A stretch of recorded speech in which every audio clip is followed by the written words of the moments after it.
What is up, YouTube? What's up, my sterile process technicians or my future sterile process technicians? I want to tell you this one thing, why most sterile processing technicians fail in the field.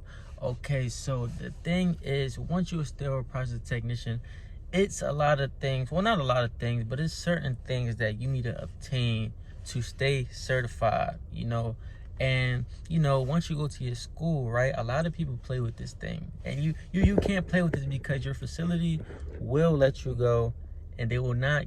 The facilities already give you grace once they hire you. Let me break it down, right?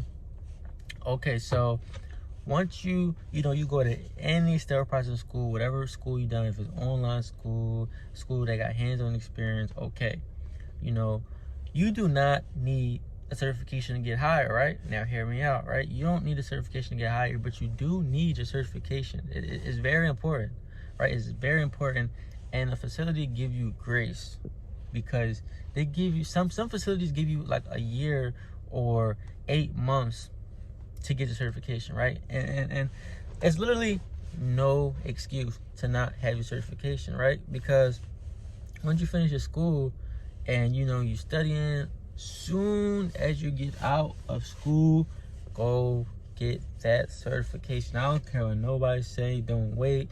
Don't procrastinate. Go get a certification, because this is where a lot of sterile process technicians fail. Is because, listen, right? They wait, and then now they don't retain the information. Hold up, motorcycle going by. Go ahead. Okay. They wait and they don't retain the information. So now when the tests come, they fail. And guess what? When you fail, you gotta pay to take it again.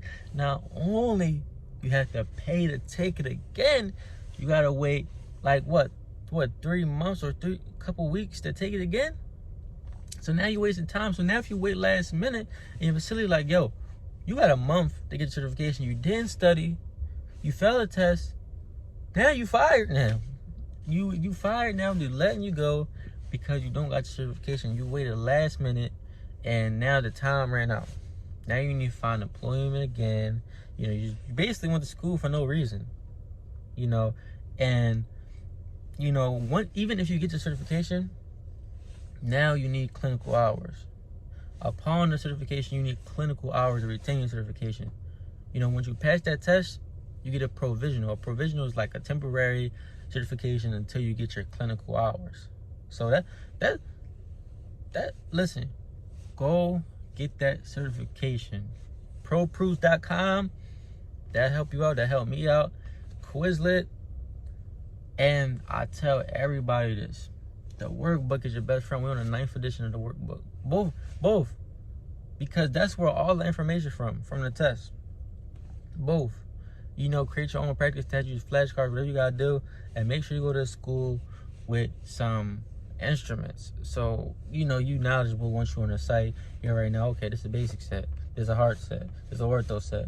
There's, make sure they got at least some set. At least a basic set. At least a general basic set, because that's what like an average facility gonna start you off if you got no experience and stuff like that. So, like I said, get that certification out the way. That's the main thing, because now, listen, this facility give you grace because they could have hired somebody already. They could have hired somebody already with their certification, had experience, but they gave you grace. Cause like I said, you don't need your certification to get hired. Like a facility could just let you do your hours like that, and then you can go get certification. So that's a good thing about being a sterile process technician. You do not need your hours first. You do not need your certification first. So it's like you got the best luck. You hopping already immediately in the field. Like, most jobs, they care about work experience more than a certification. So somebody with 3 years experience and somebody got the certification, they may hire that person. But at the same time though, most facilities really want that certification. They really want that certification. So like me, I got hired because I had my certification first before a couple other candidates that wanted a job. So that certification is important. Sometimes more than work experience, but majority of the time, because they want to know They don't like to, you know, baby feed you, stuff like that. They like people that know what they're doing. But that certification will stamp your spot. Okay? So, like I said, go get that certification as soon as you graduate your school. And make sure, watch out. And listen, this is another thing. When we talk about these schools, make sure these schools no more than 6 months. No more than 6 months. It don't take more than 6 months to be a freaking sterile. I'm making a whole another video how these schools are scheming. Like, you listen. 6 months is under. My school was 3 months, and I got hired. Externship. Make sure you try to find a school that provide the externship. You know, I don't see the point of an online school unless like you got kids or something like that. You know, everybody different, but I don't see no point in online school because you're not hands-on with the instruments. You need to feel the instrument. I'm trying to tell you, just by looking at the instruments, a lot of these instruments look the same. You know, and in certain parts you feel it like, okay, this is a mixture.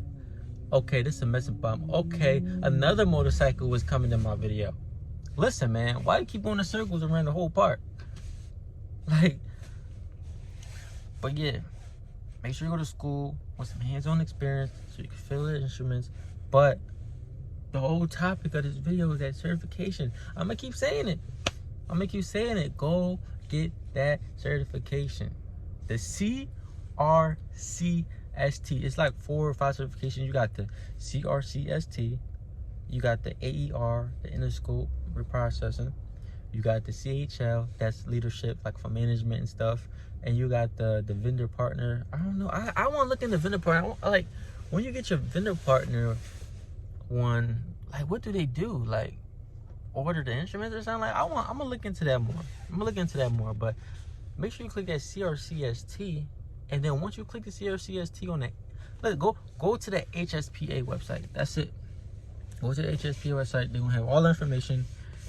Cause, you know, I feel like a lot of people ask the same question.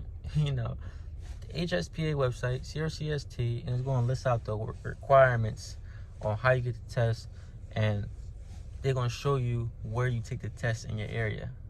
And they're going to send you to that area. You're going to take the test. Listen, yo, when you take this test, right, they're going to be like, take off your shoes, everything in your locker. They're going to look in your pants. They're going to lift your pants up. Like, yo, they try to make sure you're not cheating. There's going to be a person walking around watching you take the test. There's going to be a person watching the cameras clicking into the test. Yo, that was the funniest part. They real strict. You got to watch it. Don't cheat. Don't cheat on the test. Come on. Don't cheat on the test. But yeah, like, comment, subscribe. I got to get out of here because the cleaning truck is coming. But for more information, let me know what y'all want to do videos about. All right? And we is out.